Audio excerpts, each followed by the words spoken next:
Hello, welcome to another episode of History Hack.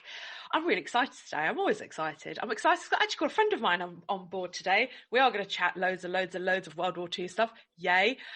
So I've got with us Camilla Damlund, who is a Danish conflict archaeologist specialising in World War II Danish naval defences. Hi, Camilla. Hiya. I'm so excited. This is finally, you've been following my work. Now we get to talk about yours.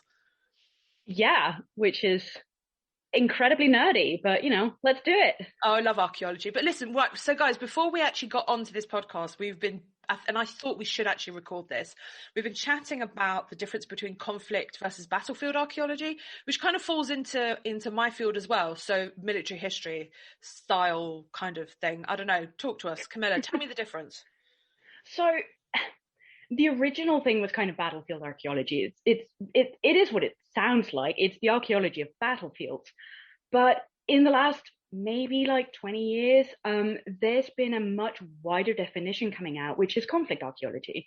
Now, battlefield archaeology is a subset of conflict archaeology. So conflict is so much more than just what happens on the battlefield.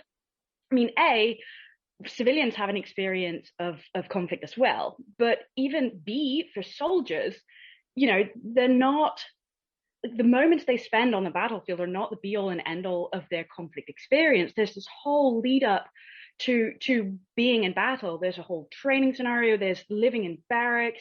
There's adjusting to new life as soldiers. And then, there's the battle, sure. But then if they're lucky, there's an aftermath. And that can be, being wounded, what that entails. It can be being prisoners of war. It can be, anything. And that I think is really important. I think it brings a different aspect. And I'm not saying that battlefield archaeology isn't valid or isn't important. It totally is. It's just that it's not the be all and end all, that there's so much more to conflict archaeology than just focusing on those brief moments on a battlefield. No, I totally get that. So, for example, in my field, military history, it's not all just about the battlefield experience. I mean, I totally suck when it comes down to formations and this and then. Same. Oh, I can't do it. But when you're talking about the soldiers, you're talking about their experience. Like, for example, during the Warsaw Uprising, I'm so interested about how they lived, what they did, what the women did, what kind of role the women played. Then obviously you've got the dark side of it. So you've got the massacres and this, and it all kind of interlinks with each other. And it's really interesting. And I absolutely love that kind of personal experience. So I would say more the social side of military history. That's what I prefer. Absolutely. And I mean, I think there's a push even in battlefield archaeology to focus more on individual experiences. There's certainly people still doing, movements of armies and that kind of thing, but there is a focus on very individual experiences as well. There's one artifact, I think it's in a World War I trench somewhere in Flanders, where you can see that this one soldier has pushed his ration tin into the sandbags, and just as he was going over, that kind of little experience is coming out a lot, and I think that's really cool, but that's still very much focusing on the battlefield. And like you talk about the social side of it, I think it's really interesting as well. Women's experiences, civilians' experiences, and I think that's really, really fascinating. Right, okay, we are not here to talk about our battlefield experiences or conflicting experiences. We're actually here to talk about your research. So let's start with the first question, because we're going to be talking about Denmark. We're going to be talking about World War II.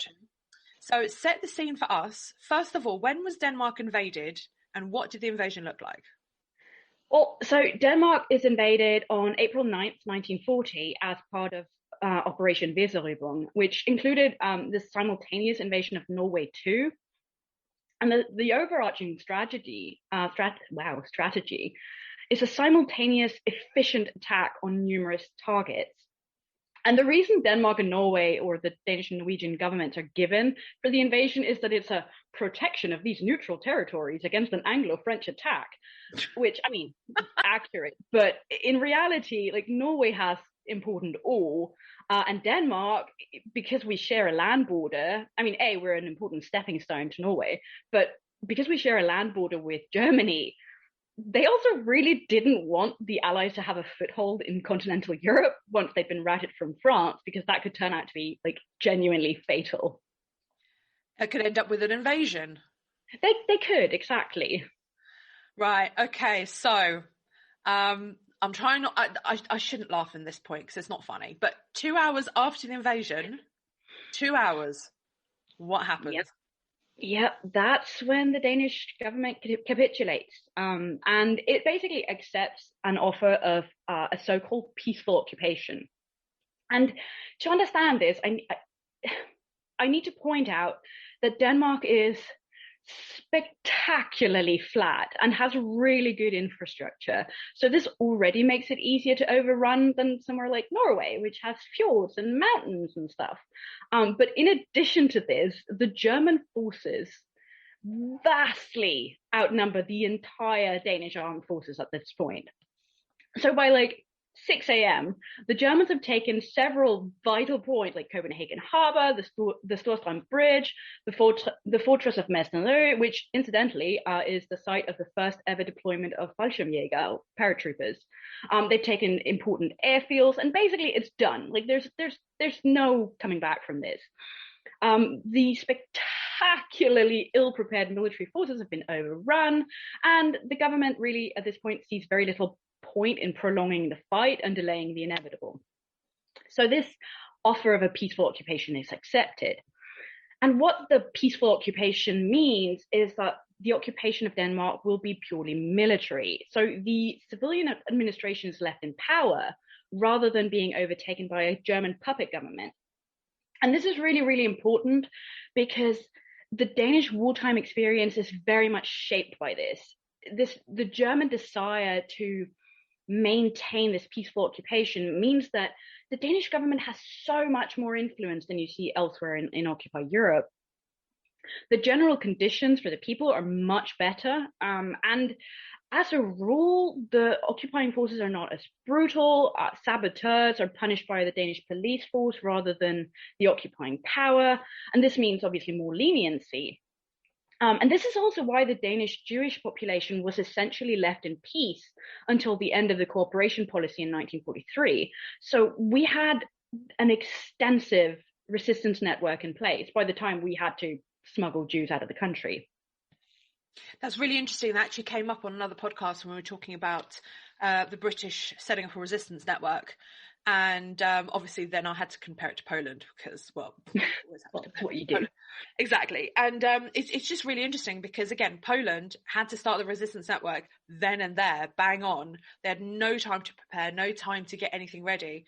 And it's just so incredible how Denmark had that time to prepare to get themselves sorted. And that's exactly it. Like the resistance network is not that strong in the beginning. It's not that widespread, but at that point it's mostly just like being an inconvenience to the Germans more than, you know, bombing shit and smuggling Jews out of the country. That only comes, you know, mid-war, at which point the resistance network has been in place for 2 years. I'm loving it. So I've got a really random question. Do we know what the population was of Denmark at the time? I think it was like 4 million. So basically a quarter the size of London, right? Shut up. Sorry. It's not the size that matters, Alina. I had to throw that one in. No, it's actually really interesting because when you look at the population size of Denmark, it's for such a big place, you've got not so little people. I think that's the wrong way to say it, but your population is more not so densely populated. It's what's the word for it? Sparsely populated. That's the word I was looking for. Yeah.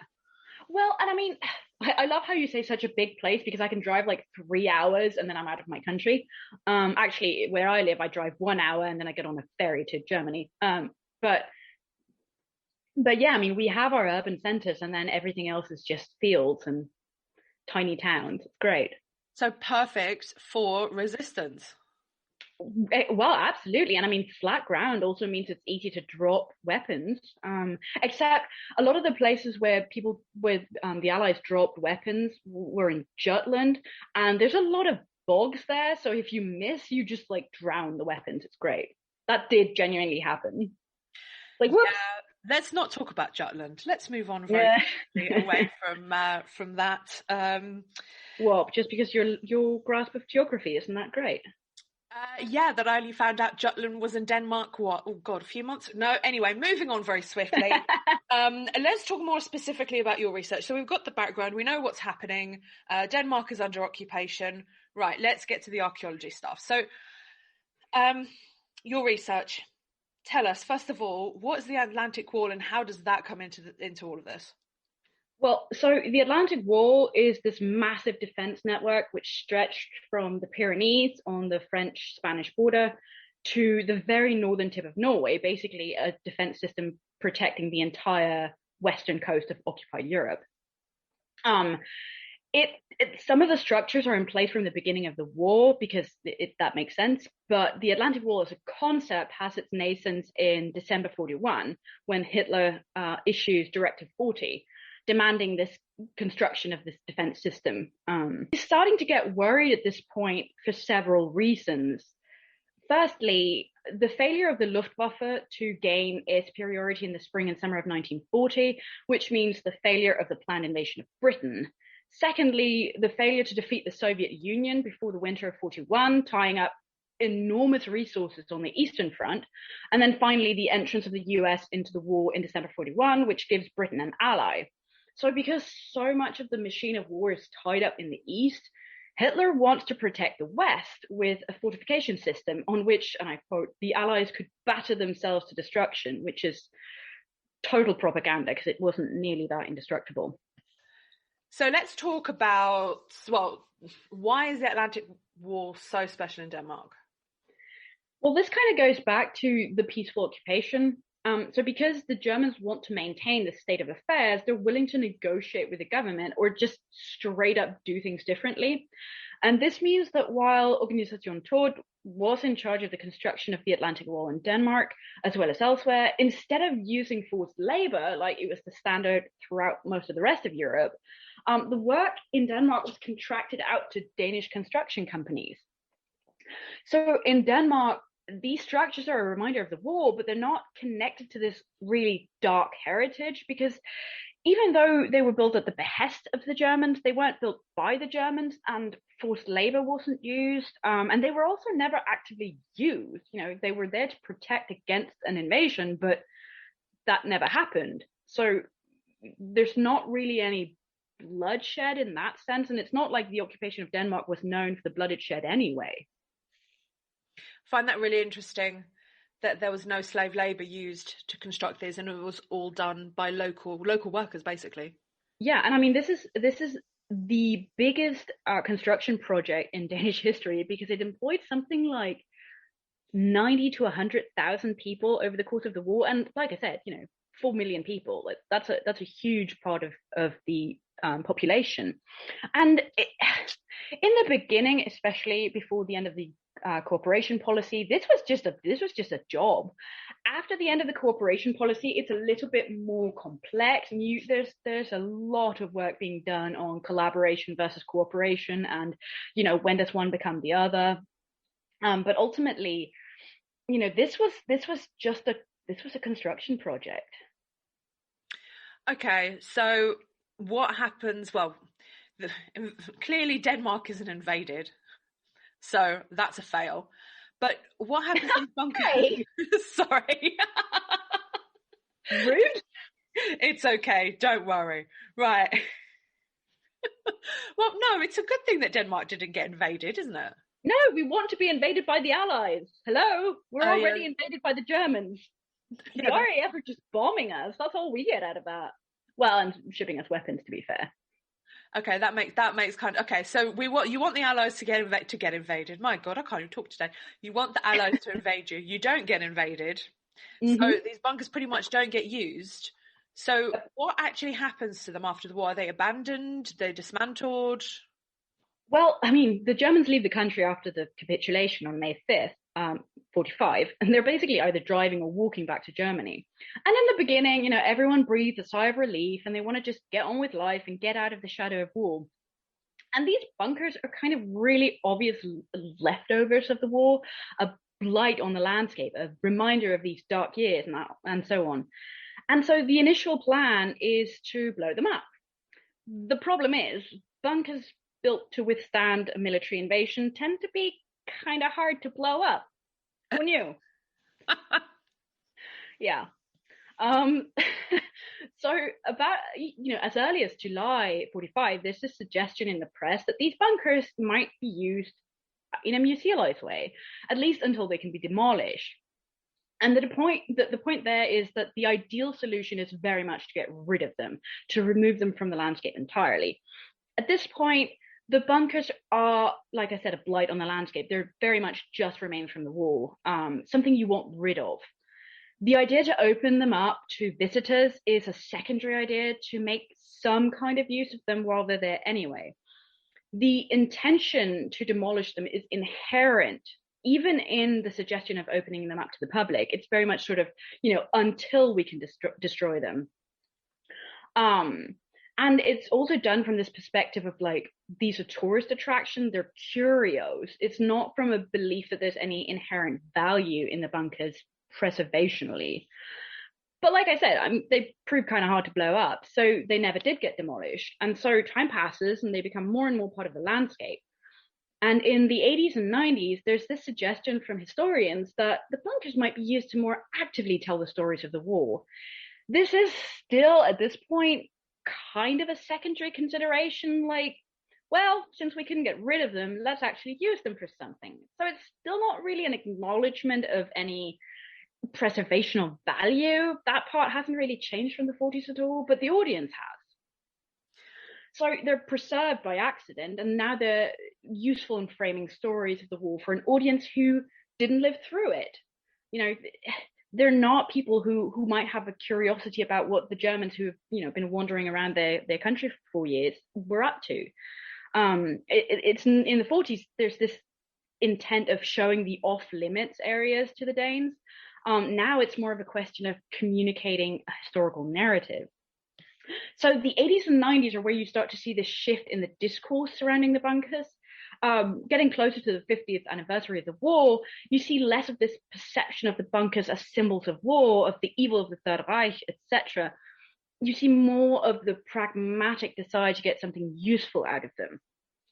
On the 50th anniversary of the liberation of Denmark, the bunkers on the west coast, so the Atlantic Wall, were used in a commemorative project where they strung a line of laser along the bunkers, connecting this massive fortification project and really showing how that whole long line of bunkers is connected. There's a German who's described it as a string of beads made out of reinforced concrete, which sounds surprisingly a lot more poetic in German.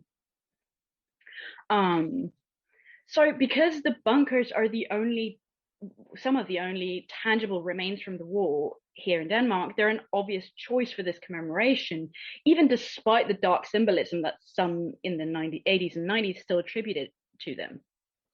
And then it kind of takes off from there. Around the 2010s, there's a couple of things happening that show just how much things have changed. A bunker is discovered washed out after a storm, which had previously been completely buried. And all of the press surrounding it is overwhelmingly positive. And you start to see this public idea that the bunkers are worthy of preservation.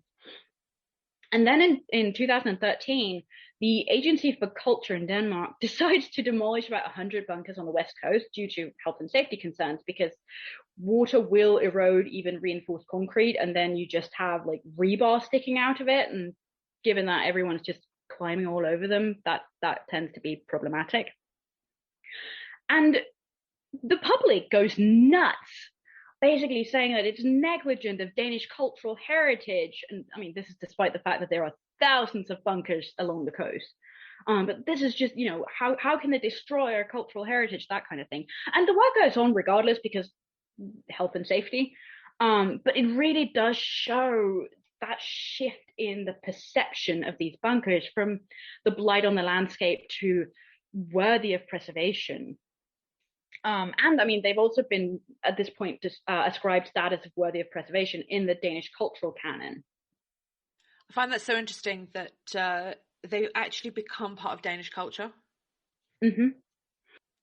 And that basically what it is that the public just absolutely, I find that so interesting. I wish more of that would happen around around other parts of Europe and other heritage sites, really. I do genuinely think that this is partly because of our wartime experience. Like, I think it's very hard to have that kind of interaction with really, truly dark heritage. So the perspective changes. How else are these bunkers used? Well, because the perspective changes. So because the perspective changes, the bunkers are now considered worthy of preservation. And, in some ways that hasn't changed much. Basically, the bunkers are open to the public, or they're opened to the public in 1945, and now they're still open to the public. But the point is that a fair few of them have been turned into actual official museums. So there's two really big museums on the West Coast, both created in bunker systems. One at Tirpitz, which opened a few years ago, and one at Hanstholm, which is absolutely enormous.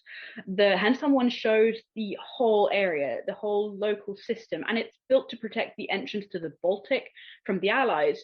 So this is a really freaking big defense system. And the whole idea from 1945 of allowing the curious visitor to see inside the bunkers has come true, but like to the nth degree. Like, you're inside the gun emplacements. It's absolutely amazing. They're enormous structures. I love it. I've got to tell you, I mean, we've got so many bunkers here in Poland that my dad took me as a birthday present, God, a couple of years ago now. We went and toured If you're a nerd. Yeah, I know. I'm such a nerd. Northeast part of Poland, and we went to the Wolf's Lair. And I love my dad. He spent so much time on the internet searching for bunkers that were just not they were available to visit, but in the sense that there weren't a lot of people going to them.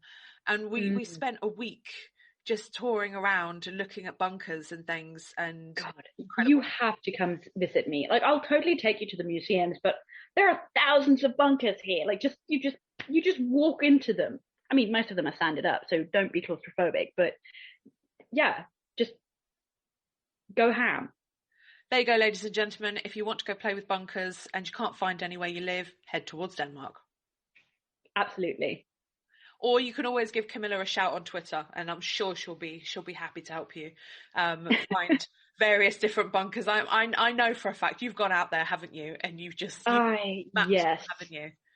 Yes, it is a recurring joke between my mother and I, because she drove with me on my fieldwork for my dissertation, because I have an amazing mother, that every time we see any kind of concrete, we just both go, concrete, because that's what we did when I was doing my fieldwork, because they're really hard to spot when they're inland. So any patch of concrete gets exciting when you're a nerd, when you're a really, really big nerd. So how many of these patches of concrete actually turned out to be a bunker? Most of them, to be fair, but this is also because my fieldwork was done on a very, very small island that had like a really strategically vital role in the war. So there were a lot of bunkers. I love it. I love this. But so moving on, there's a really official, gosh, I can't even speak today. There's a really official way to use bunkers. So what happens to the rest of them? What do people do with them? Well, this is kind of what we were just talking about, and this is one of the things that I really love, because there are thousands of bunkers, you can't actually like use every single one in an official capacity. There's no point in turning every bunker into a museum. Now, quite a few of them are on the West Coast, but also elsewhere in Denmark. But a lot of the bunkers, especially along the West Coast, are just kind of left as they are. They're open to the public for nothing, open to exploring or for playing on. And they've become this really ubiquitous part of the West Coast, to the point where you see kids like playing on them, climbing on them, running around inside. And they're, partly sanded over, buried in the dunes. So they've become part of the landscape, both figuratively and literally. But even beyond this, the bunkers are at the same time places of commemoration and connection to the war, and just empty concrete husks, like both of those simultaneously. They're covered in graffiti, people just tagging whatever they want. They're used to shelter partying youth. They're full of empty beer bottles and beer cans.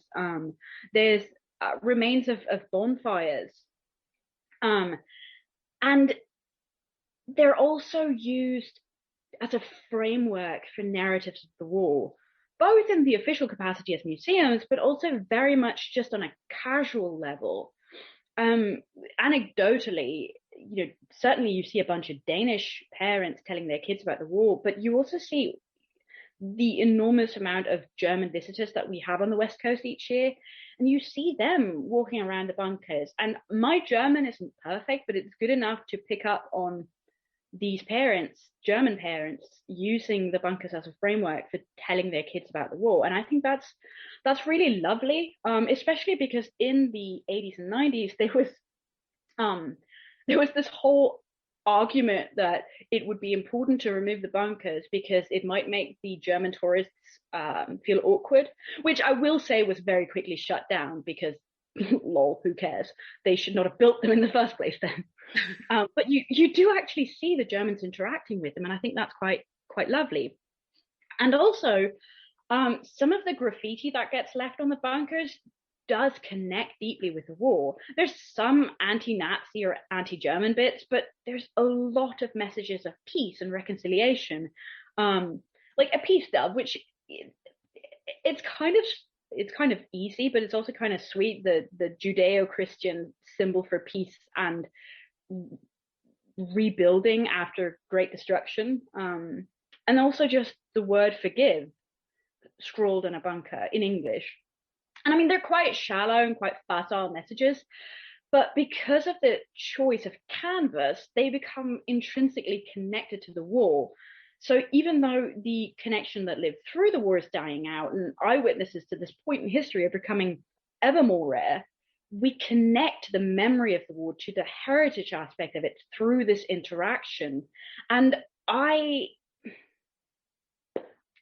love that. I think it's really interesting and really unusual. Do you know, that's probably the only time I'm ever going to agree with people putting graffiti on something of a type of memorial. I think a type of memorial. Let's run with that line. A type of memorial, because obviously, you go to other places, cemeteries sometimes, or other places of memorial that should not even be touched, and they're being defaced by graffiti and people carving things into the wall. And people can already guess where I'm heading with this, but I'm not going to mention the name because it infuriates me when people do this. But I think, this is going to be the only time that I actually agree with using graffiti in a place of memory or a place of commemoration. Yeah, completely agree.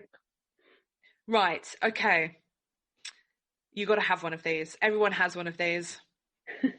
What is your favourite bunker? That's like asking me to choose who my favourite child is. There are certainly bunkers that have a special place in my heart. There's the first one I ever saw when I was about 12 on holidays with my granny on the West Coast, actually. At 12, deeply into history and like quietly grave as I walked up to this partially buried bunker on the West Coast while my cousin and my sister played somewhere else on the beach. That was like the beginning of this whole thing. But there's also a particular bunker on the island of Fano where I did my fieldwork, where somebody has written a poem in German that translates to "All time shall pass, all things shall vanish, so forgive and be free." And this is like, this German interaction with a site of the war has really stayed with me. I think it might be easier for us Danes to forgive because we had this much easier experience with the Second World War. But ultimately, this is an interaction between the people and their cultural heritage and their history, which is very tangible and very hands-on. It's not filtered through a museum. It's the simultaneous reverence and irreverence that I really like.